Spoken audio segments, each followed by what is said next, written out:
on that and some of the other headlines around today. We're joined by former diplomat and adjunct professor at the University of Queensland, Ian Kemish. G'day, Ian. Good to see you again. Nice to see you, Mike. Hi, Fauzi. Thanks for coming in. Happy New Year. Happy New Year to you. Now, Hamas. Once this comes to a close, what of Hamas?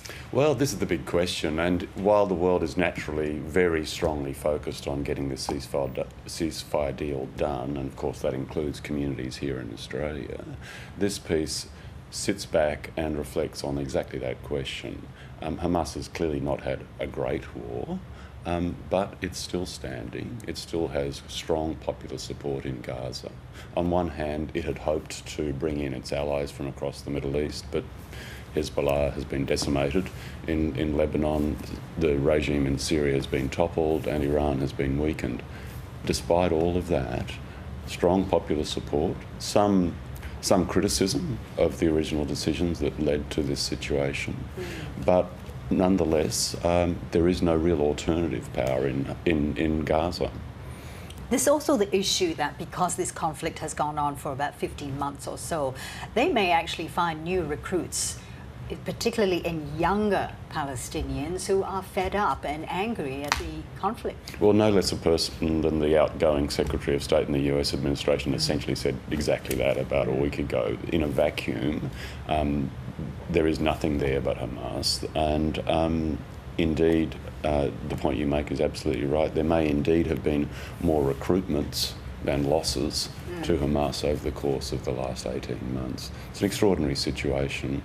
And, you know, while Netanyahu and others in the Israeli cabinet may speak about being committed to Hamas's destruction, it is hard to see Israel continuing to wage war in the face of international pressure to achieve that outcome. So Hamas is still there.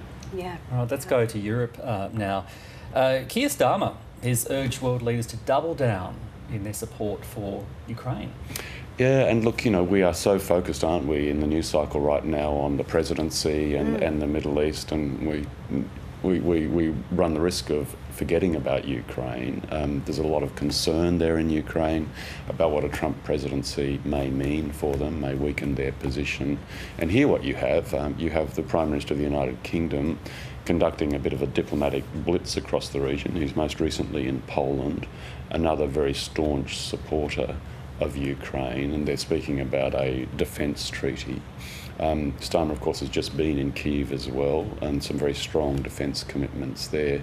It's really interesting to see, as with the potential for the US to step back a bit, two leading nations, and I would call them that when it comes to defence posture in relation to Ukraine, stepping together to see if they can form some kind of coalition.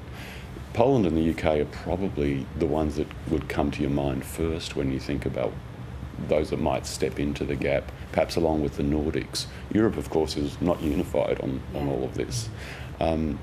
Somewhat encouraging, perhaps, from a Ukrainian perspective to see this activity. You touched there on this change of leadership in the US wanting to step back. Of course, Ukraine was one of the issues that outgoing US President Joe Biden had been really campaigning on. He was against, well, for really. He was a real supporter of Zelensky. He, of course, is leaving the White House now. He's trying to leave with a good legacy. What's he doing in the last, 5 minutes of his term? It's extraordinary. We are used to seeing a flurry of decisions and actions by an outgoing president, particularly pardons, but the activity we have seen over the course of the last days and weeks by the outgoing Biden presidency is really wide-ranging and quite extraordinary.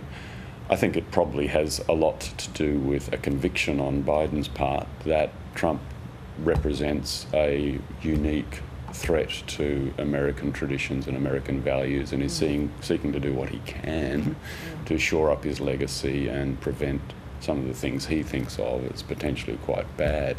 So we've seen temporary protections extended to up to 1 million migrants. We have seen student loans forgiven in a very widespread way. We have seen almost every inmate on death row, at least on federal death row in the United States, have their sentences commuted. There have been environmental decisions and regulations taken. And this is, of course, on top of the things we already know a bit about: protection of US steel against Japanese investment, the TikTok issue, which is running a new news cycle right now, and of course the pardon of his own son, Hunter. Yeah. It's really an out-and-out effort to do whatever he can in his mind to Trump-proof the immediate future. But doesn't Trump then have the power of the executive order to then reverse these decisions? In some cases, but in some of these cases, the decisions are effectively irrevocable. One I didn't mention is a quiet decision he's taken to increase the pay of federal workers in certain sectors, postal, veterans affairs. That decision's made. Trump can no longer do anything about it. And some of these decisions are irrevocable. The other question, though, ones that may be potentially at risk to Trump action, just how much effort does President Trump put into overturning this stuff when he's got his own agenda to pursue in those first 100 days? How much political capital does he put in? So there's a political calculation here as well. Interesting. Ian Kemish, always great having you at the desk and chatting with us this morning. Thank you so much for coming in. Great to be here. Good on you, Ian. Thank you.